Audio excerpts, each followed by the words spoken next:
અલગ અલગ જિલ્લામાંથી ખેડૂત આગેવાનો ગાંધીનગરના સત્યાગ્રહ છાવણી ખાતે એકઠા થયા હતા।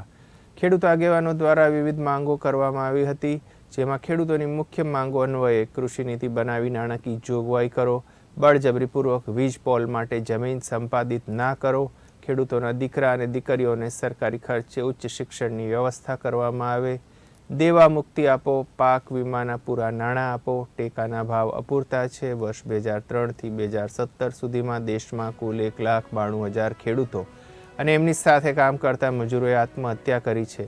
જો એમની માગણી સ્વીકારવામાં નહીં આવે તો આગામી સમયમાં ખેડૂતોને એકઠા થઈ ઉગ્ર આંદોલન કરશે એવી ચીમકી ઉચ્ચારી હતી। આજનો મુદ્દો કોઈ વ્યક્તિ, કોઈ સંસ્થા કે સંગઠનનો નથી। આજનો મુદ્દો ગુજરાતના ટોટલ ખેડૂતો અને ખેતી સાથે સંકળાયેલા વર્ગ માટે કાયમી કૃષિ નીતિ બને, ખેડૂતોના દેવા નાબૂદ કરે, પાક વીમાના પૈસા આપે, બળજબરીપૂર્વક જમીન સંપાદન ન કરે। અને ચાલુ વર્ષે અતિવૃષ્ટિને કારણે પૂર અને જમીનનું ધોવાણ થયું છે।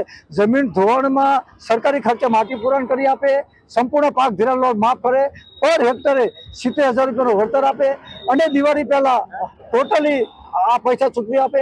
સાથે સાથે જે દિવાળીની સિઝનમાં ખેત ઉત્પાદનો આવવાના છે અને સ્વામિનાથન કમિશનની ભલામણ મુજબ મગફળીના 3500, કપાના 3500, ડાંગરના 1000, ઘઉંના 1500 એ ભાવે ખરીદી કરે અને વ્યાપારી વર્ગ જે લૂંટ કરે છે એ લૂંટ બંધ કરે।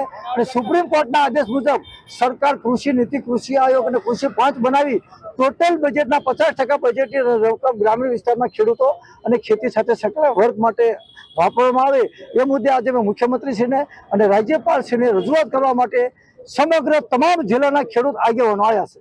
કેટલા ખેડૂતો અત્યાર સુધી આત્મહત્યા કરી? ઓહો, બહુ મહત્વનો પ્રશ્ન।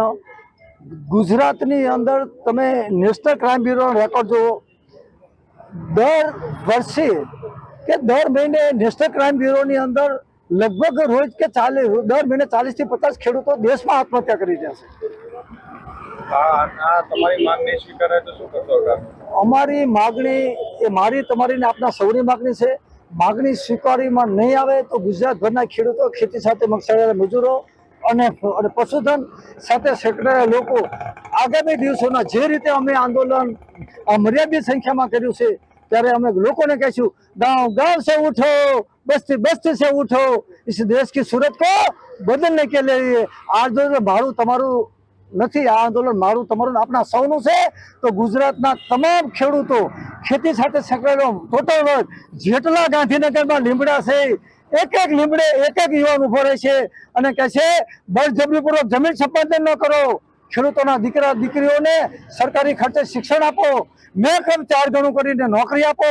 એ વાત કહેવા માટે નવા વર્ષથી નવી શરૂઆત કરશું। સુખદેવ ભગતસિંહ અને રાજગુરુને પણ યાદ કરશું। આજે લાલ બહાદુર શાસ્ત્રીનું સૂત્ર હતું, જય જવાન જય કિસાન।